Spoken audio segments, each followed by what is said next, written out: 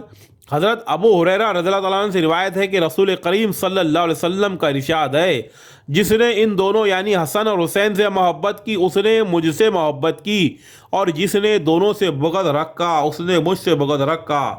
فضائل صحابہ۔ حضرت ابن عباس سے روایت ہے کہ رسول کریم صلی اللہ علیہ وسلم نے فرمایا کیا میں تمہیں ان کے بارے میں نہ بتاؤں جو اپنے نانا نانی کے لحاظ سے سب لوگوں سے بہتر ہیں؟ کیا میں تمہیں ان کے بارے میں نہ بتاؤں جو اپنے چچا اور پھوپھی کے لحاظ سے سب لوگوں سے بہتر ہیں؟ کیا میں تمہیں ان کے بارے میں نہ بتاؤں جو اپنے ماں باپ کے اعتبار سے سب لوگوں سے بہتر ہیں؟ وہ حسن اور حسین ہیں۔ طبرانی۔ مجموعہ زوائد۔ سید فاطمہ رضی اللہ عنہ سے روایت ہے کہ وہ حضرت حسن اور حضرت حسین کو رسول کریم کے مرض الوصال کے دوران آپ کی خدمت میں لائی اور عرض کی یا رسول اللہ انہیں اپنی وراثت میں سے کچھ عطا فرمائے۔ رسول کریم صلی اللہ علیہ وسلم نے فرمایا حسن میری ہیبت اور سرداری کا وارث ہے اور حسین میری جرات اور سخاوت کا وارث ہے۔ طبرانی فی الکبیر۔ مجموعہ زوائد۔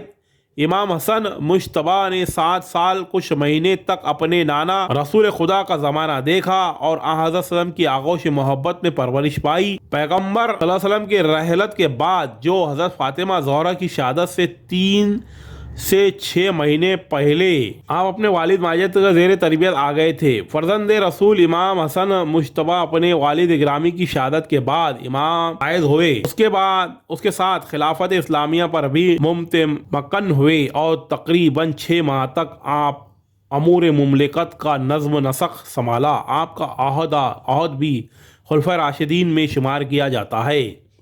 امام زین العابدین فرماتے ہیں کہ امام حسن زبردست عابد، بے مثل زاہد، افضل ترین عالم تھے۔ آپ نے جب بھی حج فرمایا پیدل فرمایا، کبھی کبھی پا برہنہ حج کے لیے جاتے تھے۔ آپ اکثر یاد خداوندی میں گریا کرتے۔ جب آپ وضو کرتے تو آپ کے چہرے کا رنگ زرد ہو جایا کرتا تھا اور جب نماز کے لیے کھڑے ہوتے تھے تو کانپنے لگتے تھے۔ امام شافعی لکھتے ہیں کہ امام حسن نے اکثر اپنا سارا مال رائے خدا میں تقسیم کر دیا ہے اور بعض مرتبہ نصف مال تقسیم فرمایا اور عظیم پرہیزگار تھے۔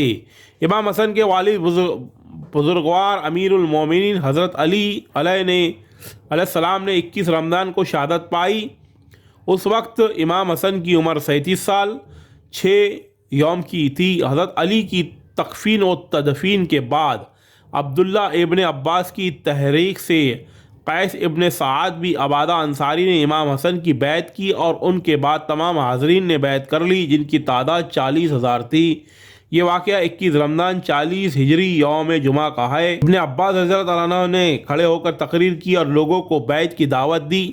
سب نے انتہائی خوشی اور رضامندی کے ساتھ بیعت کی۔ آپ نے مستقبل کے حالات کا صحیح اندازہ کرتے ہوئے اس وقت لوگوں سے صاف یہ شرط کر دی کہ اگر میں صلح کروں تو تم کو صلح کرنا ہوگی، اگر میں جنگ کروں تو تمہیں میرے ساتھ مل کر جنگ کرنا ہوگی۔ سب نے اس شرط کو قبول کر لیا۔ آپ نے انتظام حکومت میں اپنے ہاتھ میں لے لیا، لیکن جب آپ نے دیکھا کہ اسلامی معاشرہ انتشار کا شکار ہے تو آپ تخت حکومت کو خیر آباد کہہ دیا، کیونکہ امام حسن کا واحد مقصد حکم خدا اور حکم رسول کی پابندی کا اجرا چاہیے تھا۔ امام حسن نے دین خدا کی سر بلندی، فتنہ و فساد کا سر کچلنے، کتاب خدا اور سنت رسول پر عمل درآمد یقینی بنانے کے لیے اپنے نانا رسول خدا کی صلح حدیبیہ کی تاسیس میں تخت حکومت کو ٹھوکر مار کر جو تاریخی صلح کی وہ اسلام کی تاریخ کا ایسا ناقابل فراموش باب ہے جس کی نظیر نہیں ملتی۔ امام حسن اگرچہ صلح کے بعد مدینہ میں گوشہ نشین ہو گئے تھے، لیکن حق کے مرکز اور تعلیمات محمدی کے سرچشمہ امام حسن کا قائم رہنا دشمنان دین کو کب گوارا تھا۔ اس لیے جادہ بن اشعث کو انعام و اکرام کا لالچ دے کر نواسہ رسول امام حسن کو زہر دے کر شہید کر دیا گیا۔ مسعودی مقاتل طالبین ابو الفدا روضۃ الصفا حبیب السیر طبری استیاب۔ رسول کے پیارے نواسے امام حسن نے 28 صفر 50 ہجری کو شام جام شہادت نوش کیا اور جنت البقیع میں مدفون ہوئے۔ حضرت حسن رضی اللہ تعالیٰ عنہ اور حضرت معاویہ رضی اللہ تعالیٰ عنہ کے درمیان صلح کی شرائط۔ حضرت معاویہ رضی اللہ تعالیٰ عنہ اور حضرت حسن رضی اللہ تعالیٰ عنہ کے درمیان صلح ایک بڑی تاریخی اہمیت کا حامل ہے، اور مورخین نے اس بارے میں بہت کچھ رتب یا یابس چیزیں لکھی ہیں، لیکن روایت کی روشنی میں حقیقت حال اتنی ہے کہ حضرت حسن بصری رحمۃ اللہ علیہ فرماتے ہیں کہ اللہ کی قسم حضرت معاویہ رضی اللہ تعالیٰ عنہ خیر الجلین تھے، یعنی عمر بن عاص رضی اللہ تعالیٰ عنہ سے بہتر تھے۔ انہوں نے حضرت عمر بن عاص رضی اللہ تعالیٰ عنہ سے فرمایا، اگر ایک فریق دوسرے کو قتل کر ڈالے اور دوسرا فریق پہلے فریق کو قتل کر دے تو لوگوں کے معاملات کی دیکھ بھال کون کرے گا؟ ان عورتوں اور بال بچوں اور کمزوروں لوگوں کی نگہداشت کون کرے گا؟ ان حالات کی پیش نظر حضرت معاویہ رضی اللہ تعالیٰ عنہ نے عبد الرحمن بن سمرہ عبداللہ بن عامر رضی اللہ تعالیٰ عنہ کو حضرت حسن رضی اللہ تعالیٰ عنہ کی طرف روانہ کیا اور فرمایا، حضرت حسن رضی اللہ تعالیٰ عنہ کے پاس جا کر صلح نامہ پیش کیجیے اور انہیں صلح پر آمادہ کیجیے۔ یہ دونوں حضرت حسن رضی اللہ تعالیٰ عنہ کے پاس پہنچے اور صلح کی دعوت دی۔ اس پر حسن رضی اللہ تعالیٰ عنہ نے فرمایا کہ ہم بنو عبد المطلب ہیں اور اپنے اہل و عیال اقربا خدام پر بخشش توسع کرنا ہماری جبلت میں داخل ہے، اور اس مال سے ہم سب کو حقوق ادا کرتے ہیں۔ اب اس امت میں انتشار اور فساد واقع ہو گیا ہے، اس پر ان دونوں بزرگوں نے فرمایا کہ آپ کی ضروریات اور تقاضے پورے کیے جائیں گے اور مطالبات تسلیم کیے جائیں گے۔ حسن رضی اللہ تعالیٰ نے فرمایا، ان وعدوں کے ایفا کا ذمہ دار کون ہوگا؟ ان دونوں نے کہا، ہم ذمہ دار ہیں۔ اس کے بعد مسئلہ خلافت میں حضرت حسن رضی اللہ تعالیٰ عنہ نے حضرت معاویہ رضی اللہ تعالیٰ عنہ سے صلح کر لی۔ اس مقام پر یہ بات بھی قابل اتفاق ہے کہ مذکورہ صلح نبوت کی عظیم پیشن گوئی تھی۔ نیز علماء کرام نے تحریر کیا کہ حضرت حسن رضی اللہ تعالیٰ عنہ نے حضرت معاویہ رضی اللہ تعالیٰ عنہ کے ساتھ بشرائط صلح و مصالحت کر کے بیعت کر لی تھی اور اس پر راضی و مطمئن تھے، اور جن امور کی انجام دہی کی ذمہ داری قبول کی ان کو بھی پورا کر دیا۔ چنانچہ ابن حجر مکی رحمۃ اللہ علیہ فرماتے ہیں کہ حضرت حسن رضی اللہ تعالیٰ عنہ اور حضرت معاویہ رضی اللہ تعالیٰ عنہ کے درمیان صلح کے جو شرائط طے ہوئے تھے ان میں سے جو معتبر کتب میں موجود ہے وہ درج ذیل ہے۔ نمبر 1، کتاب اللہ، سنت رسول اللہ اور سیرت خلفائے راشدین پر عمل درآمد کرنا ہوگا۔ نمبر 2، کوفہ کے بیت المال سے 5000 درہم حضرت حسن رضی اللہ تعالیٰ عنہ کے ہوں گے اور دار اجر کا اخراج انہیں ملے گا۔ نمبر 3، ہر اسود احمر کو امان دی جائے گی، یعنی ہر عام روایا کو امان ہوگی۔ نمبر 4، حضرت معاویہ رضی اللہ تعالیٰ عنہ کے بعد خلیفہ کا تقرر شورا کے فیصلے پر موقوف ہوگا۔ ناظرین، میں نے آپ کے سامنے حضرت حسن رضی اللہ تعالیٰ عنہ کی زندگی کے واقعات آپ کے سامنے پیش کیے۔ اس طرح کی مزید معلومات اور دلچسپ واقعات کے لیے آپ ہمارا چینل زبیر نذیر سر کو سبسکرائب کریں، لائک کریں، شیئر کریں، تاکہ ہم اس طرح کی نئی معلومات آپ کو پیش کر سکیں۔ میں زبیر نذیر سر ملتا ہوں آپ کو نئے ویڈیو میں نئی معلومات کے ساتھ۔ اللہ حافظ۔